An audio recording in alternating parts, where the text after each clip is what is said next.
Good evening. Welcome to Rotor Talk Live, Season 5, Episode 29, Fimi TX10 Smart Controller, DJI Mini 3 Pro updates. How is everyone doing this evening? I got a lot in the chat here, so I'm going to go ahead and let's welcome everybody here. I already have seen several in here. Let's see who we got. Drone Shots, Mr. Stephen Ewing, Michael Wright, Captain Ray Kelly, JSK Enterprise. Let's see, Flying Flynn Media, JC Flying. Welcome, my friend. Good to see you tonight. 107 Drones is here. Let's see who else we got. Jeff Voigt, welcome, Jeff. Good to see you tonight. Eric's here. Let's see who else we got. 107 Drones is here. Just going through things. And thank you, Jeff, for that sticker. Really appreciate that. Akarasho's here. Let's see who else we got. Drone Views Media, welcome. Wayne B is here, welcome. USA Drone Flyer, Captain Joe America, welcome. And Drone Shots. All right, guys. Hope everybody's doing well tonight. Want to start things off. You've probably noticed, got some new logos, okay? And we kind of, I don't know if you want to get up to the 21st century here or not, but just went ahead and wanted to freshen things up a bit.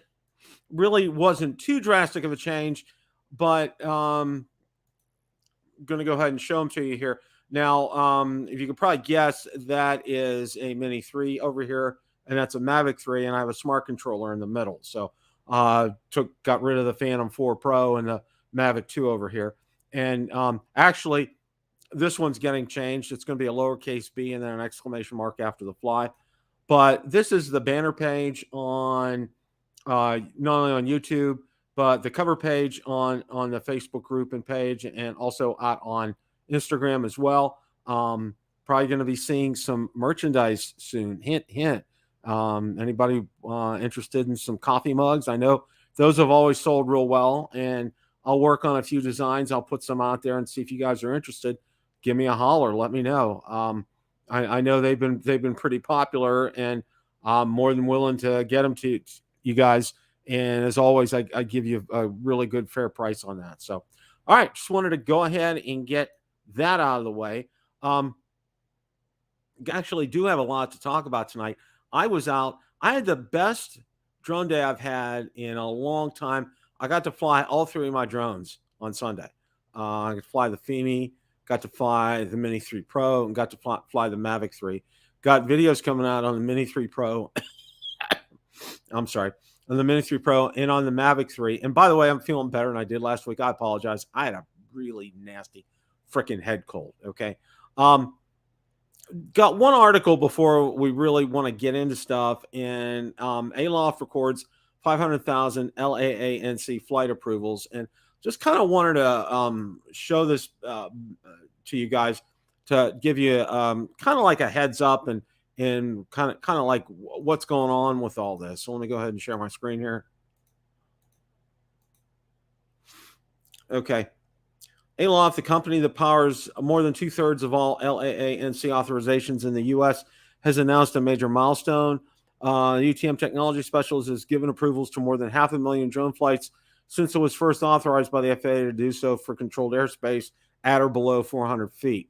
Last month in particular proved sensational for ALOFT when total authorizations grew 58% year over end, and commercial airspace authorizations grew 102% year over end. The Before You Fly application, which ALOFT has redeveloped in collaboration with the FAA to tell recreational flyers whether it's safe to fly their drone, has also achieved impressive growth. Record usage and adoption have resulted in the platform crossing 20 million airspace search requests all times. New features like Notify and Fly that enable pilots to anonymously share their flight intent and location to other pilots are also seeing good growth. From March to June, there's been a threefold increase in the use of Notify and Fly feature. Okay, I just kind of wanted to run this by you guys so you had I like to keep you aware. You know, I don't like to get too much. Oh, that's good, Ray. Thanks for sharing that. You know, I don't like to go too much into. You probably have noticed. Well, my chair is like sinking today, and I don't know why. Probably because the occupant's overweight. Yeah, let's just say that. Anyway, Brazil Air View, welcome. Thank you for joining us tonight. Appreciate your stopping by. Um, I want to focus on, what we're here for. Commercial aspect of drones or, drone deliveries, things like that. Okay.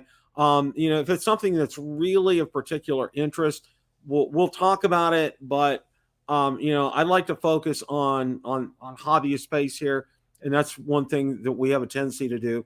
We want to focus on that. So just want to kind of get that out of the way. Welcome, Art. Glad to see you here tonight.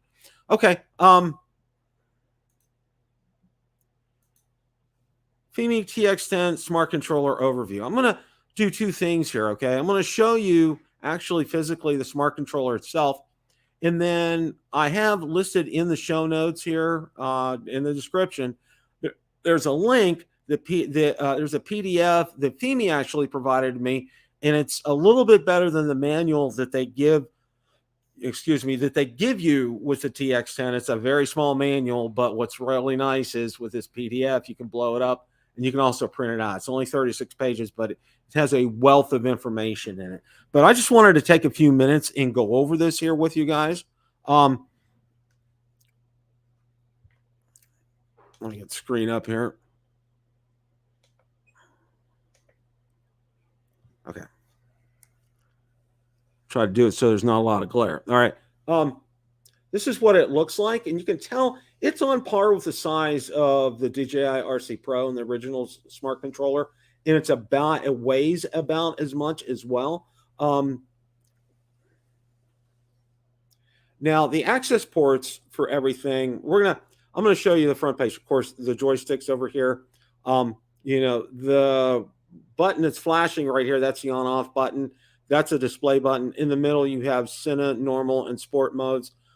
These aux buttons are supposed to control the speakers, but I'm not real sure of that. These are C1 and C2 buttons.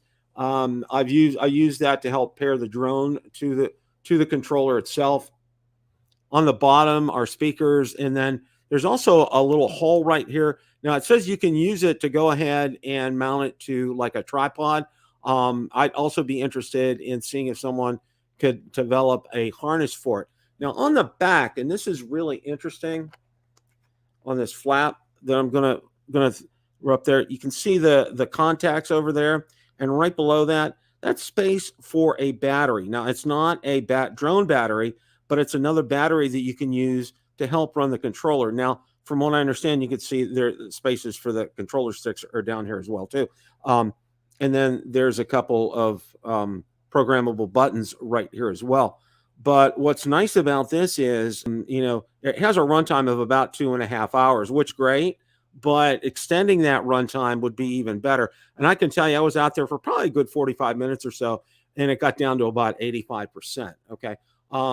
You can see right here, let's look over here. This is a kind of a rocker switch, and I believe you can switch between your taking pictures and video with that, if I'm not mistaken. Of course, there's a thumb wheel, and then there's a toggle switch right here, and it comes right back at you. And again, these are things that can be programmed if you want to do that.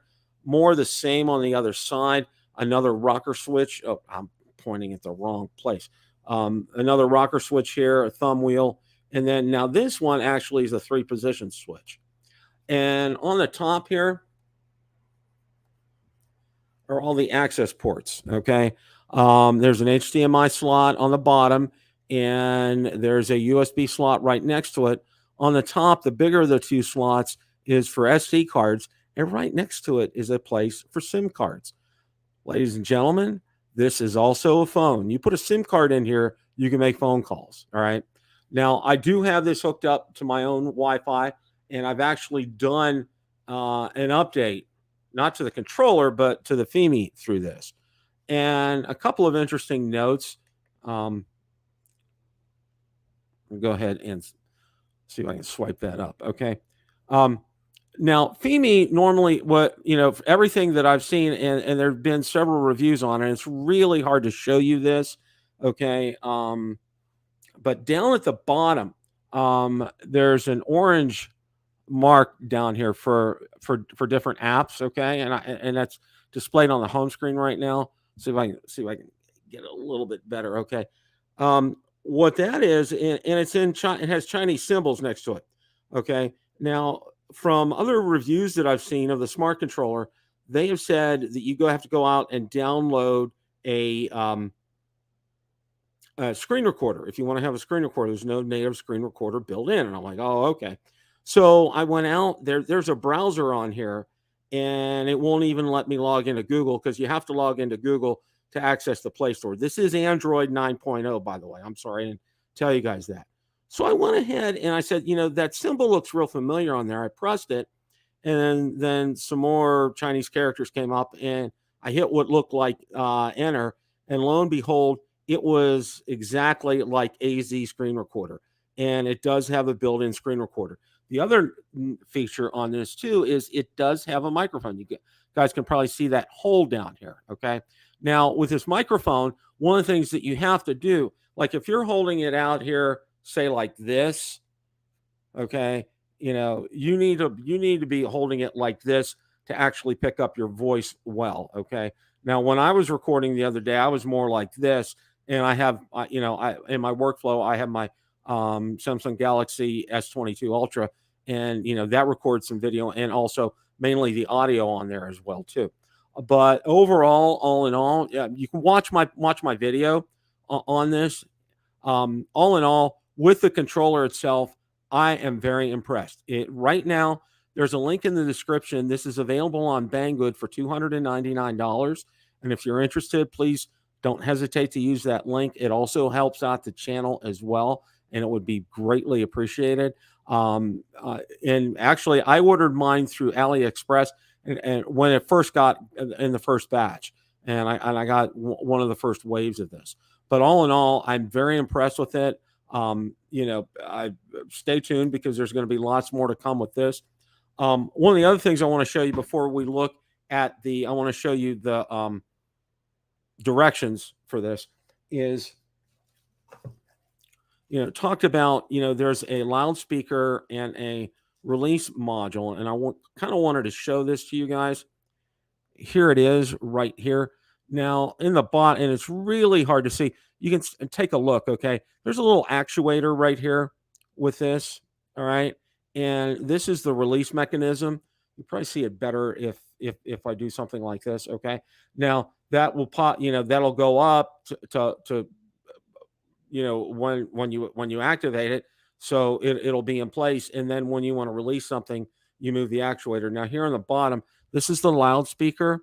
And I haven't checked the directions to see exactly how this works, but this is something I do want to test. And from what my understanding is with this, it probably won't work for more than 100 feet, either up in the air vertically or out horizontally. They're saying that's what the range is for this. Now, where this fits is a slot on the bottom of the Fimi right here. You can see there's pins, and the pins right here, and it goes in like that. So just kind of wanted to give you guys an overview on that. I think that's pretty interesting. Now,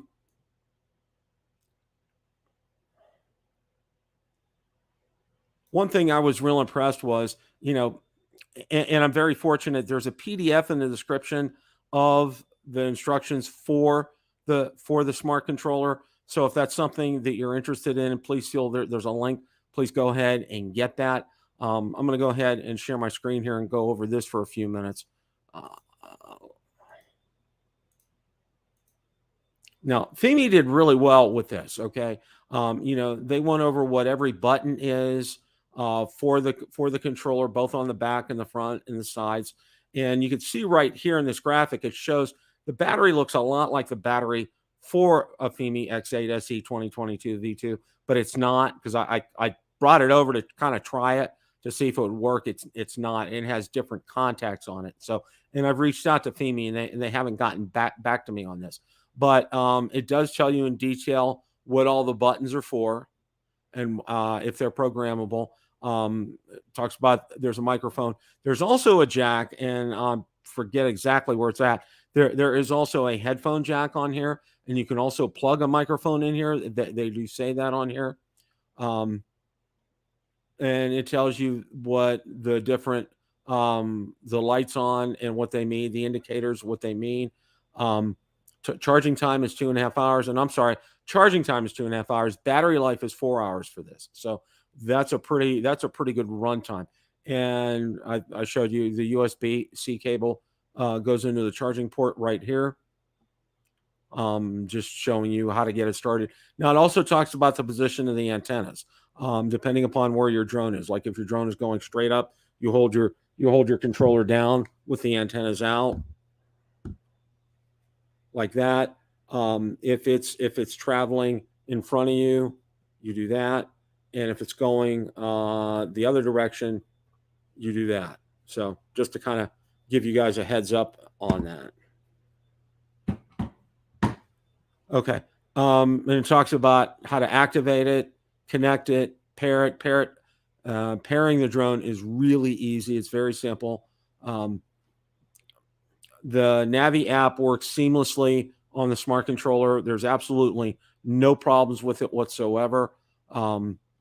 You can take a look here and see it. And it goes into detail and explains what all of this is.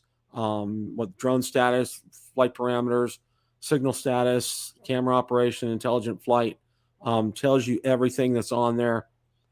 Shortcuts, remote control setups, application upgrade, and talks about the SD card. One of the things that I want to tell you and caution you, when you first put an SD card in there, now, I did say that this is a phone. One of the things you have to be aware of is when you format the SD card, you want to format it as movable storage. You don't want to format it for the phone because you'll never be able to have access to that. I accidentally did that the first time, and I was trying to move files in the movement. And it's another thing I want to talk about. Moving files, like if you do a screen recording, it's super easy on here. It's just like it would be on the DJI Smart Controller, DJI RC Pro. You just go into the app, you find where your file is, you get it, and you copy to, and then you go over to your SD card and you paste it right in there. So you can go ahead and download it to your PC. It's super simple. But I also recommend using a high-end SD card as well, too. And also one of the things that I'm getting into the habit of doing, and this is just from, hearing a lot about residual leftovers from firmware updates and stuff. I'm reformatting the SD card every time before I go fly, because everything I've wanted, I've already downloaded onto my PC. So it's always a good idea to go ahead and do that. Talks about the audio jack, Wi-Fi, and shows how when you first get on here, what you do is click to enter language selection, this right here. And obviously you want to go ahead and select English. It shows all the languages available, your system parameters, time, USB, network signal status, battery level, the remote, what the apps are. It shows you the basic apps right here. And a quick panel interface. I believe it is Android 9.0. The navigation bar shows you how you can move from screen to screen. It talks about installing third-party apps. Too many Android app downloads and installation will affect the smoothness of the operation of the device. Now, it's interesting, it does have Facebook on here, and it's a very rudimentary version of Facebook. It works, but I just did it to see if it would work. So, and it talks about a firmware update. Again, if you guys are interested in this, there's a location there. All right, Bill's talking here. Nothing is proprietary in China. Okay, man, welcome tonight. One of the things I do want to say is Al Duran pointed out last night on Drone Nation that code is open source. So those of you who wish to tinker with code can do so for this. That's not something that interests me because I've spent 30 years in IT and I don't want to mess around with code anymore. My coding days are long done, and I got about 2 years left in working. So, all right. So that's it for the Fimi. I encourage you guys to go ahead and watch my video if you haven't already. on my first flight, not only my first flight, but my first flight with a smart controller. And I had a couple of oopsies on there, and I'll let you guys watch the video if you haven't seen it. One was slight, the other one was kind of really noticeable, but you can take a look and see. So we'll go from there, and I'll let you guys watch that at your leisure here. Okay. There's been some updates regarding DJI and the United States government being able to purchase drones from DJI, and there was an article in Drone DJ, and we're going to go ahead and bring this up.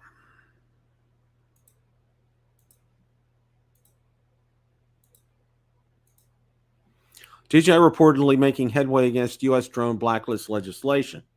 In an article Thursday, the Daily said DJI has been working with a pair of lobbying firms to push back against the American Security Drone Act, which would prohibit U.S. federal funding from being used to buy Chinese UAVs. The bill is not retained within the far broader National Defense Authorization Act passed by the House, though several Republican representatives vowed to make the ASD law in a final version or on its own. DJI activities in the U.S. have been weighed down since 2020 when it was placed on the entities list and later included on other blacklists prohibiting various U.S. federal agencies from using the UAVs. Justification for that claims the products pose data security threats. Amid continually degrading relations between the U.S. and China, however, not only the number of federal blacklists targeting DJI's drone increased, but additional moves have also been made to complicating future effort to end the prohibitions. Language in the ASDA would effectively make those permanent, or at least very, very difficult to amend by U.S. legislators who tend to disagree on everything anymore. So, but that's kind of good news because, it's been proven multiple times by independent agencies that they haven't found, any breach of security. Now, the federal government knows more than you and I do. And I'm not going to go there or speculate or say anything about that because, we really don't talk about anything government or political except in relation to terms of drones like we did right here. So I just wanted to make you guys aware of this. And again, all these articles are on Build a Drone Reviewer Facebook group. So you're welcome to go out there and look at this at your leisure and read through these articles. Drone DJ does a great job on these articles. So just kind of wanted to go there on that.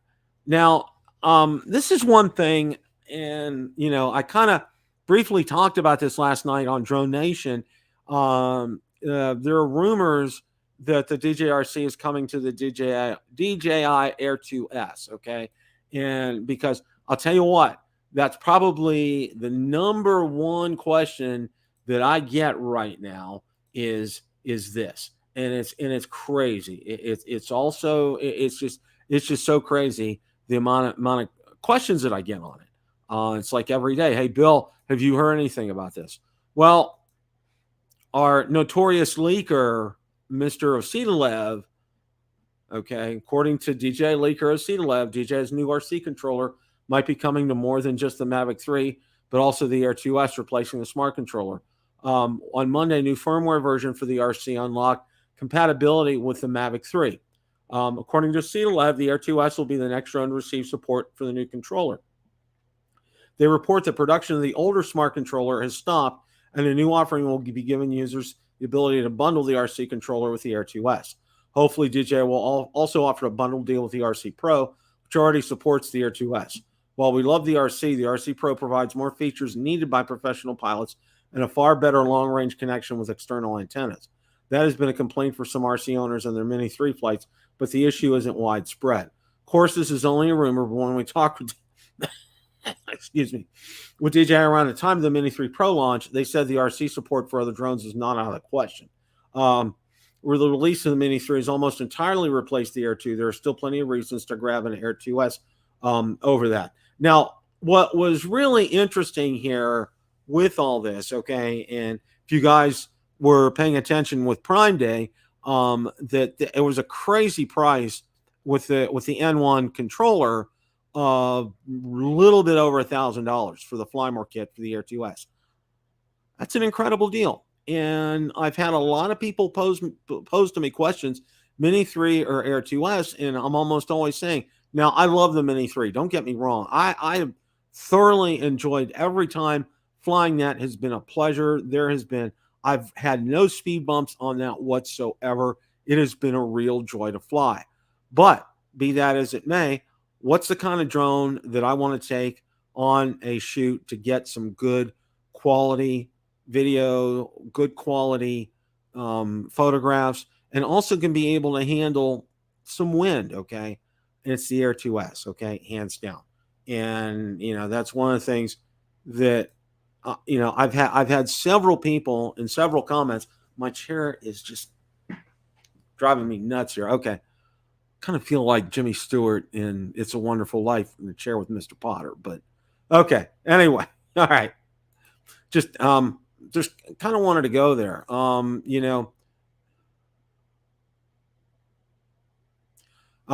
that's a really good point. I hope they do that. I really hope they do that. Now my smart controller is beeping here because I've left it on and I've left it unattended. It's kind of like,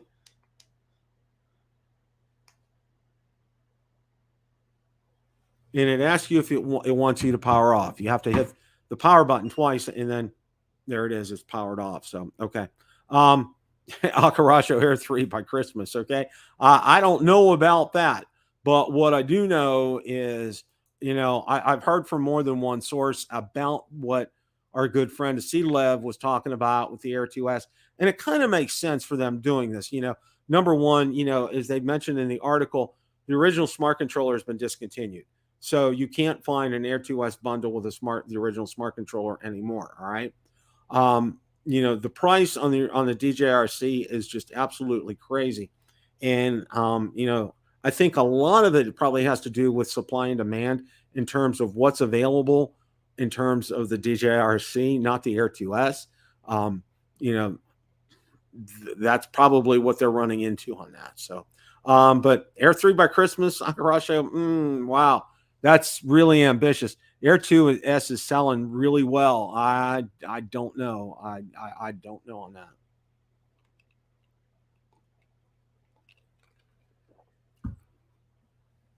Okay. But yeah, Air 2S with a DJI RC, that's going to happen sooner rather than later. Now,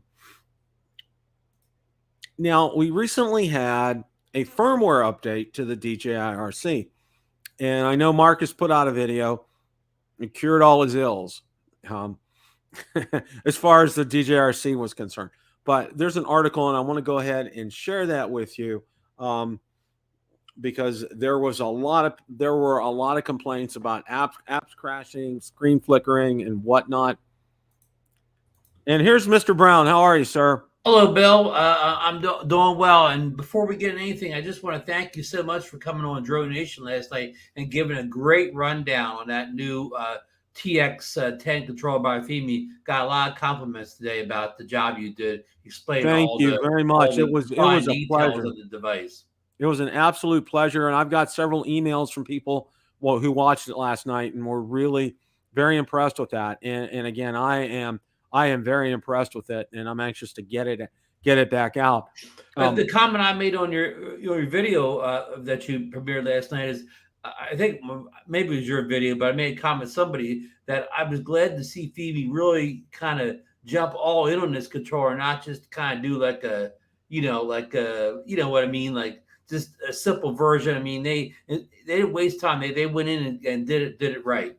This wasn't half baked. Okay. Yeah, that's it. Sorry, I was half baked is what I was looking for. Thanks. Bill. Yeah, this was really well thought out, Ron. They planned this, and I'm really glad to see it. And that's a plus because my hope for Fimi is that it will get up there and they'll be able to knock on DJI's door and say, look at us, kind of a thing. Because I think you're getting there. Yeah, and I think some of the feedback I've heard is, I think Fimi, and somebody said, I think Michael said this week before, Michael Toto, that Fimi needs kind of a redesign of the body because they need to escape the stigma that this is the same drone from 2018 and 2020, and a redesign, even if it's more cosmetic, would still get people to move past those previous drones. That's a good point. That really is a good point. Well, hence why, I went ahead and updated my logo on my channel, just, kind of freshen things up a little bit. And, I actually, really the basic change in the logo was I changed out the drones. I put a Mini 3 in, I put a Mavic 3, and I put a Smart Controller in the middle. Just to kind of keep up with the times and keep things going and keep things fresh. Just wanted to, I was just starting to talk about how this new firmware update for the DJI RC. I'm going to go over the article, and then I'd like to get your thoughts of it, because this was, these updates have been coming fast and furious, Ron, and I'm glad to see it, because that's one thing DJI has been on top of. DJI has dropped a fairly large firmware update for its latest remote controller, DJI RC, to fix issues that some Mini 3 Pro drone owners have been facing. Okay. Wanted to see, been experiencing issues such as DJI Fly app crashing or the screen going blank when flying for an extended period of time in hot weather. The firmware bumps up the Fly app to V1.6.9 and prevents the system from crashing, according to the release notes. Further, DJI engineers have also fixed the bug where the RC screen would appear to be flickering when previewing photos and videos in playback. Okay. And I know Marcus, and I didn't get a chance to watch it, I think he put out his video today on that. Am I right? It, yeah.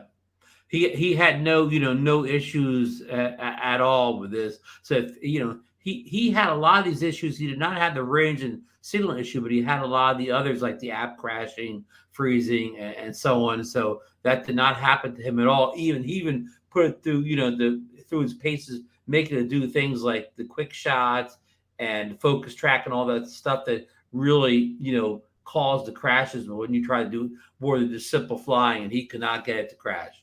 Now, I did a little experiment on Sunday, Ron, because I flew all 3 of my drones. And what I did was, when I flew the Mavic 3, of course, that test was I was using the RC, the DJI RC. And, and then I did the Mini 3 Pro. Now, one of the things that I did was, on purpose, I turned my back when flying the Mavic 3, so the controller was pointing in the other direction. Yeah. And, where I'm at, when I get out to the highway, it's about a good 2,000 feet from where I am. And that signal strength was absolutely strong. And then I headed in the other direction over where that building is, where that produce yard's, and I've gotten signal interference there with the Mini 3 before, or weak signal, but I had absolutely no problems with the Mavic 3.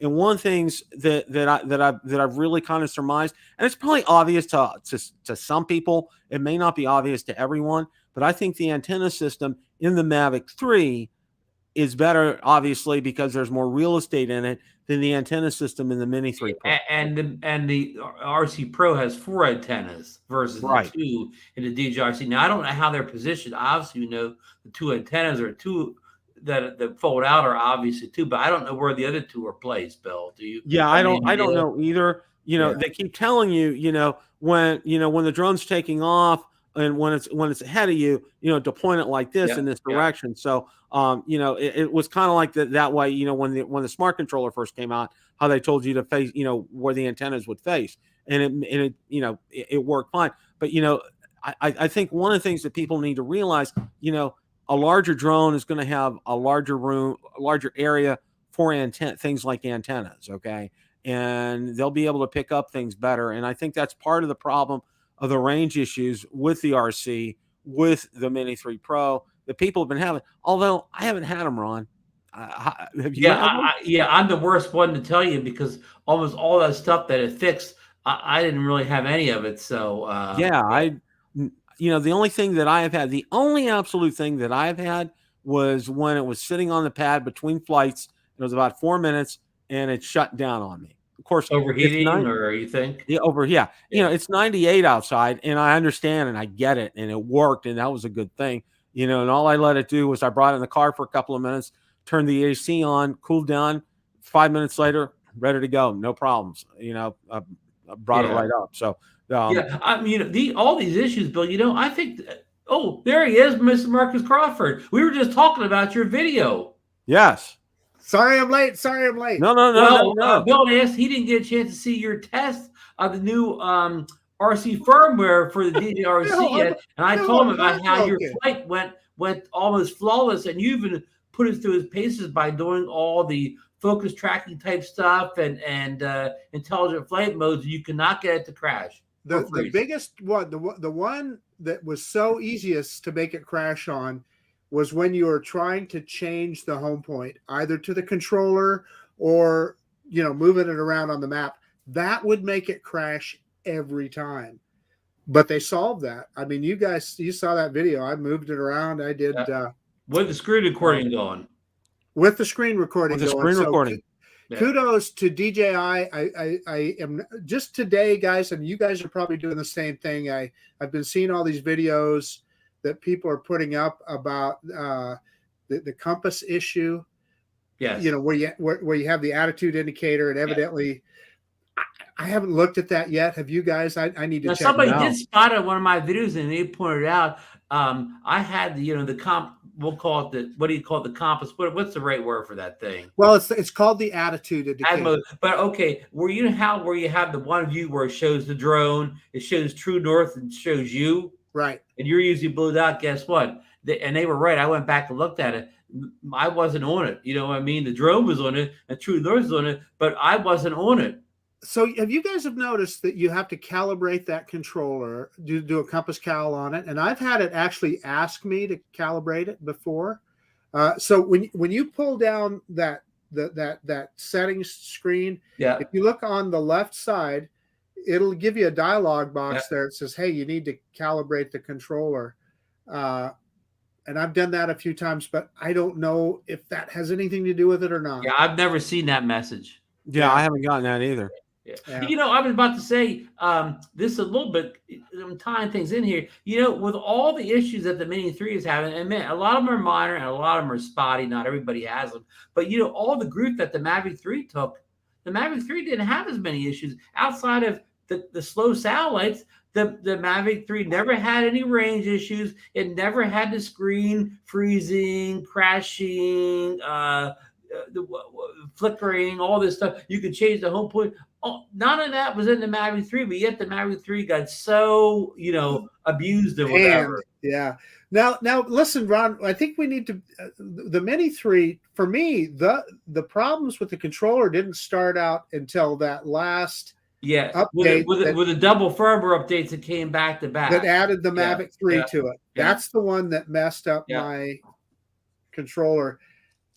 One of the things, take that for what it's worth, that I wanted to, and a couple things that I wanted to talk about and touch on here, just real briefly, is there was an article today on Drone DJ about the Mini 3 getting approval, the European labels, the CE and the C0. Did you guys have you guys had a chance to look at that at all? I just skipped over a little bit or whatever. I'm sorry. It's hard for me to keep up with all the European rules and regs. No, I know, but I just wanted to kind of call that out for everybody, and especially our friends over in Europe who watch us, including Stephen Ewing. The article is out on Bill the Drone Reviewer Facebook group, so definitely make sure you guys go ahead and look at that.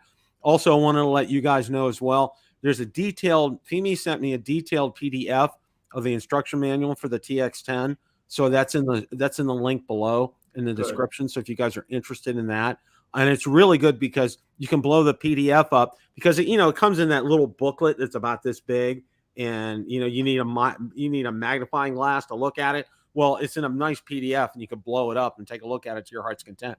36 that's pages. The only way I can look at manuals anymore is on my computer in a PDF. I'm too blind to read those books. And it's nice because you can print these things off and have a manual there. And well, often, let's just say you just made a great point, Bill.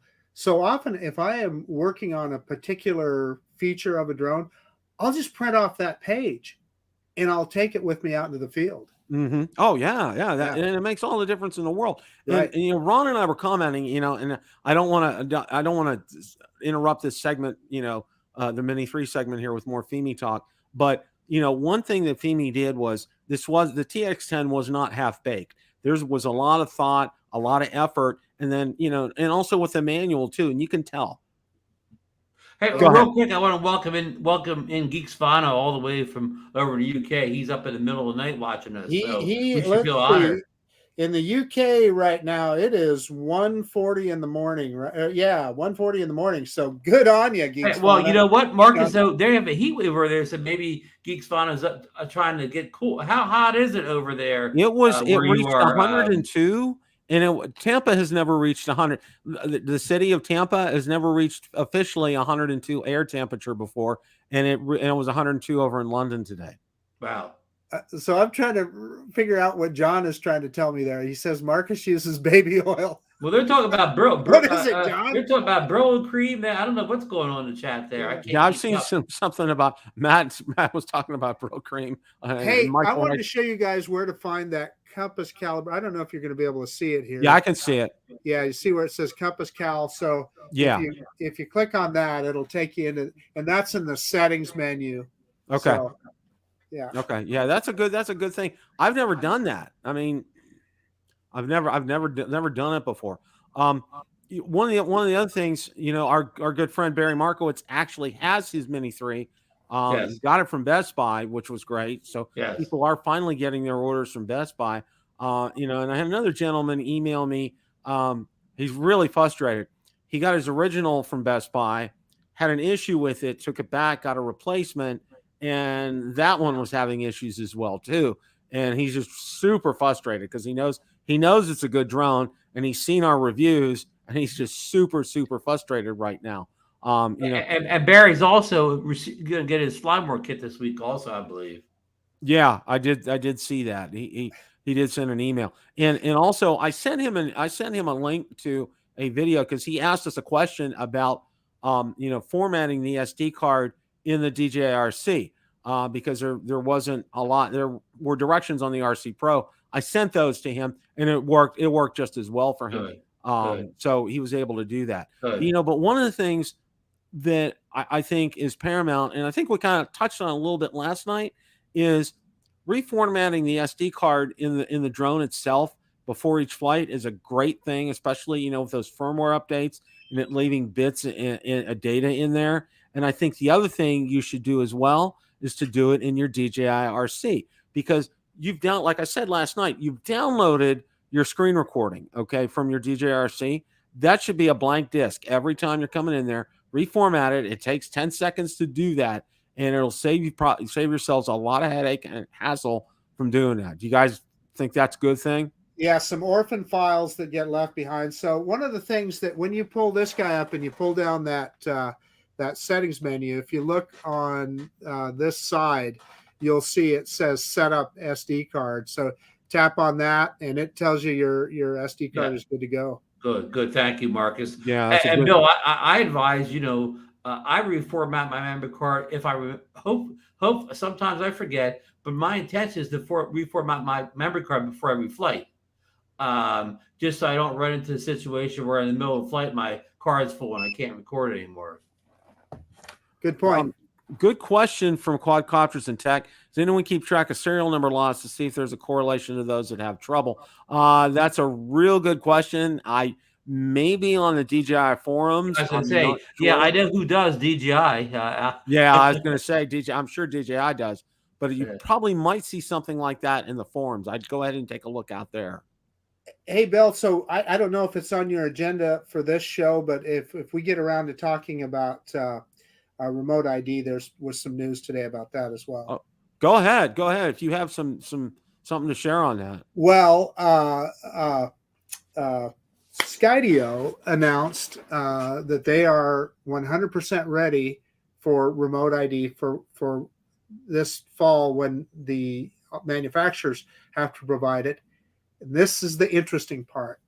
They said that if you own a Skydio 2 or newer, or the Skydio 2, what's the new version? The Skydio 2.2, whatever it is. Yeah. They will give you a software update through the air software update that will make you remote ID compliant. So there's nothing they have to add to the drone. The drone is going to be good to go just as it is. I wonder if the folks like at DJI will be able to do the same. Well, thing. remember, Marcus, about a month ago, DJI issued I believe it was an app update. I don't know. It could have been a firmware update where the main gist of the update was that it enabled remote ID for Japan.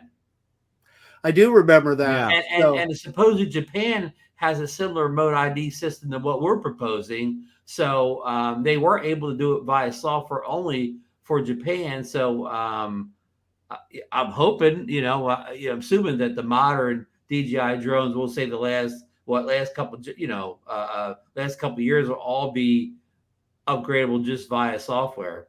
Matt just pointed out, and also Fly Zone Drone, have Greg from the Pilot Institute to discuss remote ID on Friday's show. So guys, definitely want to tune in if you want to get an update on that. That's a good thing. Thank you for posting that, Matty and Fly Zone. Appreciate that. That's a good thing. So definitely want to pay attention. Yeah, Akrasho was saying that he put out a new video today as well. So yeah, we'll all have to definitely catch that. Yeah, and Lauren is saying the same thing. So yeah, and Greg's saying the standard hasn't been established yet, so they got to get busy if we're all going to be.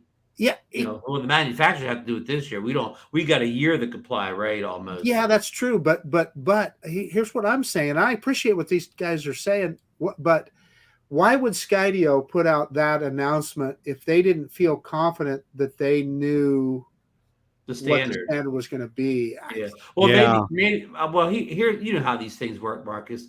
They may not have the standard set, but they probably have it down to a reasonable amount of things. Maybe they three or four different standards that they're proposing. Well, Skydio happens to know that they're compliant under all the various standard proposals out there. Well, I'll tell you what will be a relief to me is to know that my Mavic 3 will be compliant, that my Air 2S will be compliant. Now, DJI has said they're only anything above 250 grams, so that, the minis would not be included on that.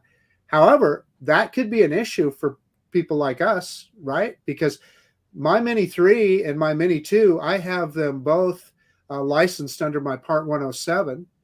And if I'm making YouTube videos, that is Part 107 with them, correct? Correct. Well, I mean, that's the thought, but I don't think that's ever been determined in court. Well, that's true. Nobody's ever taken that to court and proven that is valid. The only thing I want to add, Ron, is that they have said that sub 250 doesn't matter if it's for a commercial purpose. Yes. And so it therefore would have to be remote ID compliant. Right. So will DJI be able to make those drones remote ID compliant or not? Or would you have to add a module? Because think what that would do to us then. That would limit the places we could fly those drones, in making a YouTube video or something. Now, if you're just flying it for a hobby, it wouldn't matter. Anyway, just another. The point is, you don't want to put some kind of a dongle on the side of your your DJI drones to fly them legally in the U.S. Well, the other thing you guys need to remember too with the Mini 3, if you're using the original battery, you're fine, you're compliant. But if you're not, if you're using the extended battery, you're over 250 grams. Yeah, which is why I didn't give a damn about the extended battery. I'm licensing for Part 107 anyway, so I didn't care. Yeah, I'm the same way. So that that really doesn't matter. So, but that's a good, this is an interesting discussion, and guys probably want to tune in Friday night to their show to take a look and see, because, we'll stay on top of this. As soon as we get any information or updates about this, we'll let you guys know. Well, this is one of those issues where the goalpost moves every time we talk about it. Now, the exception is going to be when I go up there to visit Lauren up in Calgary and I take the Mini 3 with me. Can I take those extended batteries with me? And if I fly with them, will Lauren turn me in to the Canadian authorities? I'm sure he will. Yeah.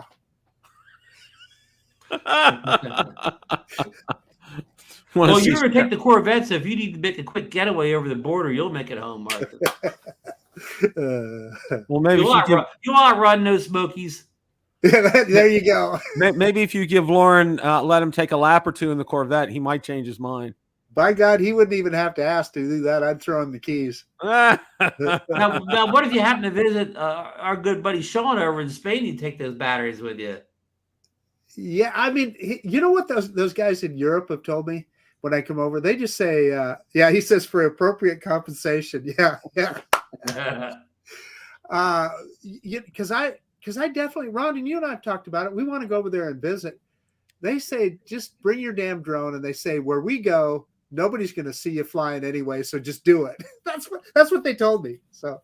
Mm-hmm. And of course, our friend Bob Dempsey, he got himself a permit to fly in Italy. on Yeah, his see, that's vacation the over thing there. about it is you have to do it for all the countries. You have to get the EU license, and then you have to get for the individual countries. You have to register, and they're all different. And like what Bob ran into is hell, he couldn't even understand the form to fill it out. So. Well, JC Flying was asking how many miles you have on your Corvette. That Corvette, when I took the trip up into BC with it, I doubled the miles I had on it. It's about, I don't know, I think I've got a little over 3,000 miles on it now. And the reason it's so low mileage is most of those miles are a quarter mile at a time. Yeah. I'm sorry, but I thought JC meant how many miles on his Mini 3. That could be. Yeah. But, one of the things that impressed me this weekend, guys, I did slow motion video with the Mavic 3, and I also did it with the Mini 3, okay? And I'm going to tell you, the Mini 3 is it knocked my socks off looking at the Mavic 3, but looking at the Mini 3 and the quality and the detail on it, it really impressed me. That camera is incredible for the size of that camera. And the drone and everything, it was just, it really, the detail level was fantastic on it. It's the FFA calling or He's probably getting on the phone with Frank right now. I'm back. You're back. All right. No, how's Frank Wang doing? Frank is doing good. He told me that we will be remote compliant on the Mavic 3 and the Air 2S. He said if you're on the original Air or he also said that they're not going to do anything with the Phantom drones other than the V2.0. Okay. How about my Tello? How about what? How about the Tello? The Tello's fine. Yeah, they're going to make that remote ID compliant. In case I want to fly it professionally. Yeah, have you still got our Tello, Ron? You owe me a video with that Tello of that thing. I'm going to dig it out and get the video made. Yeah. Well, one of the things that I absolutely love this weekend, and it really, it kind of impressed upon me with flying all three of them back to back like I did, was how stable the Mini 3 was, because it was kind of windy that day on Sunday, and I didn't notice it till I was done, and it was kind of pushing things around a little bit, but the quality of the video, you didn't see it in the video. Okay, so I'm putting a video is going to come out later this week. You didn't see it in the video, and that really impressed me a lot. The gimbal really did its job then, Bill. Yeah. Well, if you were to see something impressive, you just see that little nano. That nano is all over the place in the wind, but yet the video comes out, you wouldn't know it was any wind. Don't you wish we'd had the video from Florida, Ron? It probably was perfectly horizon stable until it hit the water. Until it was underwater, It probably stayed stable underwater too. Hey, so I got news there as well. So I know I've told Ron, I'm not sure if I told you, Bill, I've been working with Ken Booth on that issue. Oh, okay. And so I just recently asked him, I think yesterday or the day before, I said, hey, I want to do a comparison with the Nano and the Mini 3, but he said, I said, I'd really like to do it with a fully working Nano Plus. Have you made any progress? I said, I'll just use the red Nano I have now. And you know me, I'm going to just show exactly what's what. And if things don't work, I'm going to show them in the deal. I said, I'd really like to either have it repaired or whatever. And he told me that he's still working on that. So hopefully they'll get something done on that. So, and the reason I'm bringing this up is, Autel ghosted me for a while, but I want to make sure everybody knows they aren't anymore, and they're working on the issue. That's good to hear, Marcus. Yeah. That really is. I'm glad they're, because I know, they had a period of time where some people left and then came back, and I think that's a good thing. And that's a company I want to succeed, and I want to see them do well. And, they're kind of on the bubble as far as that's concerned. Okay. Because, they're almost there, and they're almost at that point of being able to be, a real competitor in the drone area, consumer drones. for sure. Well, all depends on who you talk to, Bill. Some people tell you they're ahead of DJI. All depends on your audience. Let me guess, a certain gentleman in Australia. Oh, yeah. Well, I hate to even, yeah, but not just him. A lot of people. I got the DJI killer right here. There you go. Ah, If you don't believe Marcus, get Charlie on the show. He'll tell you. Yeah. It's actually not a bad little drone, but it's no DJI killer. Now, that video is not posted yet, though, right? No, I did my first flight with it, but I haven't posted the video. But it flew just fine. I can't. So really if I want to see how the flight looks, I'll just go back and look at your Hubson Ace video. It really is the identical drone. I mean, they are absolutely identical to the Hubson Ace Pro. Now, Bill, how do you feel about this? There's the same drone out there under two different company names on two different prices or whatever. What you think that's good for the drone business, or it doesn't matter? Or it sends a mixed signal to me. And I know the EXOs I think are cost more than the Hubsons. Am I right? They do. Okay, and that's confusing as well too. And if it's confusing me, somebody who knows things about what's going on in the drone industry, what do you think the average consumer is going to think? And that Bill, you just nailed it. That is the whole point of it. And I know Ron and I have talked about this 100 times. Those drones are not for people like us. They're for the person that runs across that Facebook ad and they go, wow, that looks cool, and I want to buy it. And what I will say is that it's not necessarily a bad thing, because at least that person will get a drone that works and they'll get customer service if there's a problem with it, as opposed to what we've all gone through where you buy. Well, Bill, you've been through it with Fimi. I mean, you end up, they want you to send the thing back to China, et cetera, et cetera. So, the experience of buying through, EXO drones supposedly is a lot better than buying through our friends at Banggood or AliExpress, where there's it's almost like in the old days when you paid cash for something, you buy it, it's yours, we don't want to see anymore. And the point of it is, it's people like us and people like her in the chat right here. We're not going to buy that drone because we're smart enough. We know what DJI offers for the same price, et cetera, et cetera. But the person that just thinks, oh wow, I want a drone. Hey, it maybe isn't such a bad deal. Hey, would you put Lauren's most recent comment up on the big screen? Lauren probably doesn't watch his fellow Canadian Gorilla Man, but Gorilla Man's taken the software from the Hubson version of the Xeno Mini Pro versus whatever EXO calls theirs, and he says it's exactly the same outside of the same EXO in the corner of. You're talking about the app, and that is absolutely correct, Ron. But he's even going down all the different settings, various settings. There's no difference at all in any of the settings. So what I was curious about was the firmware numbers, right? Would they be the same? Well, they're not. They are different. So the firmware numbers on the EXO are different than the firmware numbers on the Hubson. But really, it's the same product, and the functionality and everything in that app, just like you said, Gorilla Man said, it really is just a different icon up there in the corner. Oh, let me show you one more thing. And in fact, they're not even trying to hide it. Show this, Marcus. Yeah, right here on the side of the drone, I don't know if you can see that. It says EXO Hubson. Hubson right underneath it. Yeah, so that's from EXO. So they're not really hiding it.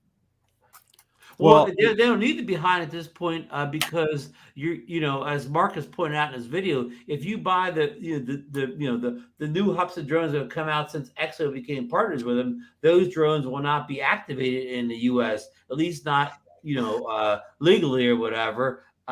So you can't get that Ace in the U.S. I mean, you could possibly get it in from one of the Chinese resellers, but you would not be able to activate it. So they don't really need to hide it anymore. Yeah. Hey, let me answer Lauren. Lauren, I cannot comment whether the firmware is different or not. There's different firmware numbers, but the whole nomenclature is different.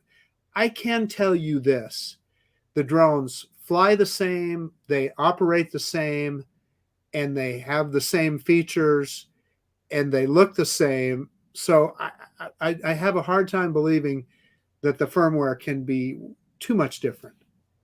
Right, and if Gorilla Man's put it through its paces, there's probably not much, much less, not stone left unturned, right, Marcus?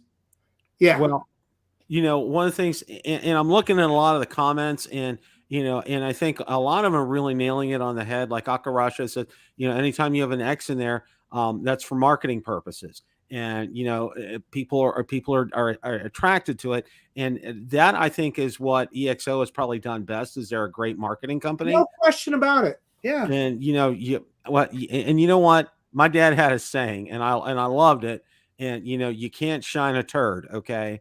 And it's the same thing here, okay? How can you shine a Hubsan? All right, let's call it an XO, and then we're going to hide the Hubsan name on there, but then we're going to rebrand it, put a little bit of flash on it, make it look, and then charge you another $100 more for the same drone. Hey, Bill, highlight Geeks Vana's most recent comments, the one at the very bottom. So, direct from Hubsan. Street, Charlie's saying that that one down there. Yeah, direct from Hubsan. So his comments are not consistent. Sean's saying. Wow. So wow. Well, I mean, and not to knock Charlie. If I was on as many shows as Charlie was, I probably wouldn't say. I couldn't say the same thing every time either. It's a lot to keep up with. Yeah, I mean, all I'm saying is I'm not. All I'm saying is that it's not a bad thing for all buyers. I mean, at least if somebody buys a drone there and they have a problem with it, they're going to be able to have somebody to talk to, as opposed to, you buy it off AliExpress and you're SOL. Yeah. We'll see, that's why, as I said last night, and I've talked to other people, in getting the Fimi, I got it on Amazon on purpose, just for the express purpose. If something's wrong, all I got to do is send an email, put a label on it, the box goes back, and I get another one. Okay. It's just as simple as that. There's no fuss, no muss. But I will say this for Fimi. Okay.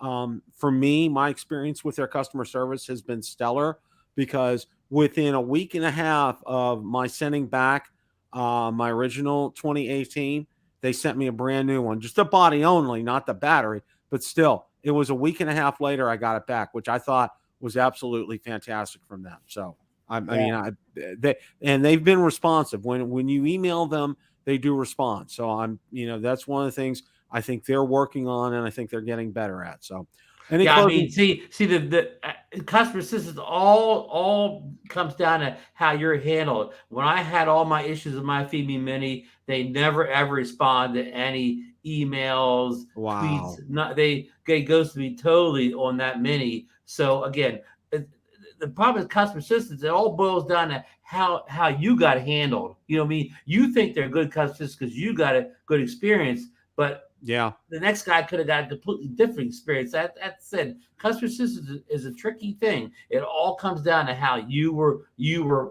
taken care of. Ron, you're kind of making me think about GoPro right now.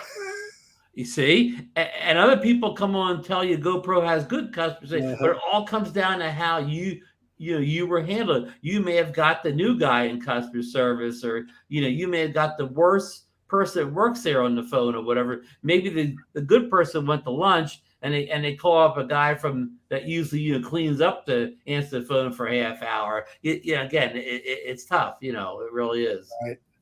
All right. Well, want to wrap things up here. Ron, you have any closing thoughts for tonight?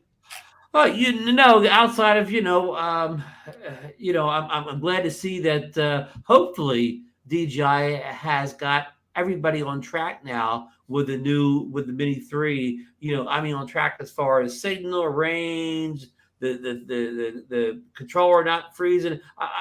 I hate to even give a review of the Mini 3 so far, Mini 3 Pro, because of all these little bugs and issues. A lot of people haven't had a consistent experience with this. I hate to even review it until kind of all these issues are swept under the rug, and I think this may be it. But anyhow, Marcus, loving that Mini 3. I'm telling you, that has been a fantastic little drone. And just like Bill said, it's just you look at the video, that comes off of that sensor on that guy, and it's jaw dropping. So yeah, what am I going to be doing? I definitely going to be doing some more with the Mini 3. This EXO drone, I'm definitely going to fly that a lot. I want to kind of put together a series of videos of the features on it, just because I know that there's probably an audience out there of some new drone flyers that are probably going to buy that thing, and they don't know all the different features and so forth like we probably would. So I'll probably be working on that kind of stuff in the future. It's so damn hot now, though. It's kind of hard to even think about going out to fly. Yeah, and I was going to echo the same thing. It's 98, 99, 100 around here right now, and the humidity is matching. And we had an incident the other night where I had just gotten a shower. It was Sunday night, getting ready to sit down and relax, and our AC went off. So the drain line clogs up, and you got to shot. I don't know if you guys have done this before, but you got to shot back that AC line every now and then, especially down in Florida, because AC runs 12 months out of the year. I mean, there's been a month that we don't run it. So of course it did that, and we went out there and did it, and it wasn't doing it. And you can see there was still water in it, and we suctioned out some water on the inside. Valerie kind of spent a little bit more time, finally got it to where it works. But one of the things that I found out, because people say, oh, you pour vinegar and hot water and everything down there. But you know what I found? They sell it on Amazon. It's a kit for $39. Okay. It's powered by little CO2 cartridges like you would do for a BB gun. All right. And it's a little nozzle, and you put it on top of your intake where you would pour like that vinegar in it. So you give it like 3 or 4 of those, and it shoots everything out the other end. It works almost every single time. And it's like $39, because if you have a service call with an AC company, you're at a minimum $120. Them coming out and going through your door. So that's a side note on absolutely everything. I'm planning on getting the Mini 3 back out this weekend. I really enjoyed my time with the Mavic 3. We're going to do some more slow motion with that. So I really enjoyed that. And we're going to test this module here this weekend on the Fimi. And also I want to get the Fimi out because I did a firmware update for it. See if, and I'm going to do a gimbal calibration and a remote control calibration and a compass calibration before we go out. See if it's corrected any of that, and see if I get that little wonkiness with the gimbal again that I had near the end there. I saw that in the video. Yeah. That was that, and it was fast as it happened. It was done, Ron. I mean, it just maybe you just caught like a little wind gust as you were coming down, like an odd wind gust. It could have done that. One thing I noted though, and the Fimi does not do that DJI does on their drones. Like if you have the gimbal pointed down, like right before you land, that gimbal pops up. Okay. Not on the Fimi. Not on Fimi. It's still down there. Okay. Yeah. So you got to remember, and that's one thing I want to remember to do, that is to pop that thing up, because I don't want to be hitting that glass down there. Yeah. The lens on the ground. Yeah. That's a good call out, Bill. So I want to thank you guys for great contributions as always. It was a great show tonight. I want to thank you guys for having me on last night, which was great, because I'm enjoying you did a great job, Bill. You really did. Thank you. Appreciate that a lot. And want to thank everybody in the chat. Great chat tonight. Thank you guys so much. And as always, guys, remember, it's a great day to fly. Take care. Have a great rest of your evening.